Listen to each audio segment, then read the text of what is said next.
Indian red cross పాలక వర్గానికి త్వరలో జరగనున్న ఎన్నికలు మరోసారి రసవత్తరంగా జరగనున్నాయి.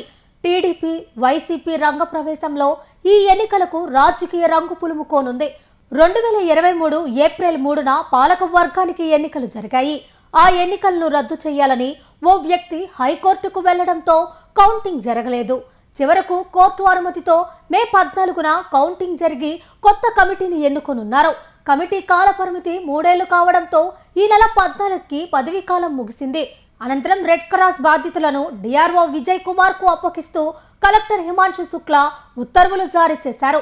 ప్రస్తుతం ఉన్న కమిటీనే ఎన్నికలు జరిగేంత వరకు తాత్కాలిక కమిటీగా నియమించారు. అయితే ఈ కమిటీ ఆర్థిక అంశాలపై ఎలాంటి నిర్ణయం తీసుకునే అధికారం ఉండదు. కాగా నిబంధనల ప్రకారం 21 రోజుల ముందుగా ఎన్నికల తేదీని ప్రకటించాలి. అందుకు అనుగుణంగా త్వరలోనే ఎన్నికల ప్రకటన రానున్నట్లు తెలిసింది. ఇండియన్ రెడ్ క్రాస్ పాలక వర్గానికి త్వరలో జరగనున్న ఎన్నికలు మరోసారి రసవత్తరంగా జరగనున్నాయి. టీడీపీ, వైసీపీ రంగ ప్రవేశంలో ఈ ఎన్నికలకు రాజకీయ రంగు పులుముకోనుంది. 2023 ఏప్రిల్ 3న పాలక వర్గానికి ఎన్నికలు జరిగాయి. ఆ ఎన్నికలను రద్దు చేయాలని ఓ వ్యక్తి హైకోర్టుకు వెళ్లడంతో కౌంటింగ్ జరగలేదు. చివరకు కోర్టు అనుమతితో మే 14న కౌంటింగ్ జరిగి కొత్త కమిటీని ఎన్నుకోనున్నారు. కమిటీ కాల పరిమితి 3 ఏళ్లు కావడంతో ఈ నెల 14కి పదవీ కాలం ముగిసింది. అనంతరం రెడ్ క్రాస్ బాధ్యతలను డిఆర్ఓ విజయ్ కుమార్ కు అప్పగిస్తూ కలెక్టర్ హిమాంశు శుక్లా ఉత్తర్వులు జారీ చేశారు. ప్రస్తుతం ఉన్న కమిటీనే ఎన్నికలు జరిగేంత వరకు తాత్కాలిక కమిటీగా నియమించారు. అయితే ఈ కమిటీకి ఆర్థిక అంశాలపై ఎలాంటి నిర్ణయం తీసుకునే అధికారం ఉండదు. కాగా నిబంధనల ప్రకారం 21 రోజుల ముందుగా ఎన్నికల తేదీని ప్రకటించాలి.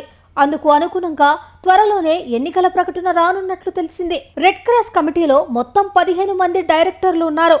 ఈ స్థానాలకు గత ఎన్నికల్లో 30 మంది పోటీ పడ్డారు. అప్పట్లో 7,704 మంది జీవితకాల సభ్యత్వ ఓటర్లు ఉండగా ప్రస్తుతం వీరి సంఖ్య 17,000కు చేరింది. రెడ్ క్రాస్ లో 15 విభాగాలు ఉన్నాయి. ఈ విభాగాలన్నీ ప్రజలకు సేవాభావంతో సేవలు అందించాలి. నెల్లూరు రెడ్ క్రాస్ కు దేశంలోనే ఓ ప్రత్యేక గుర్తింపు ఉంది.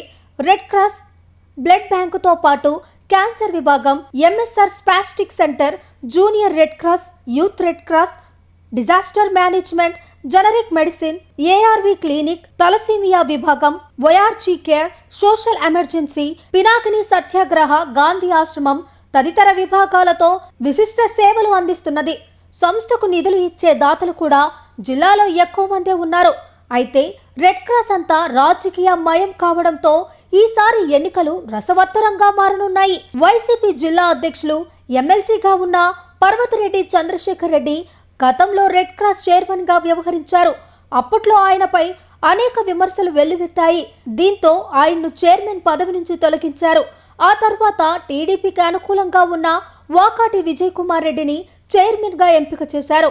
ఈ నేపథ్యంలో త్వరలో జరగనున్న రెడ్ క్రాస్ ఎన్నికలకు ప్రతిష్టాత్మకంగా తీసుకున్న టీడీపీ, వైసీపీలు బయట నుంచి మద్దతు తెలిపేందుకు సిద్ధంగా ఉన్నాయి.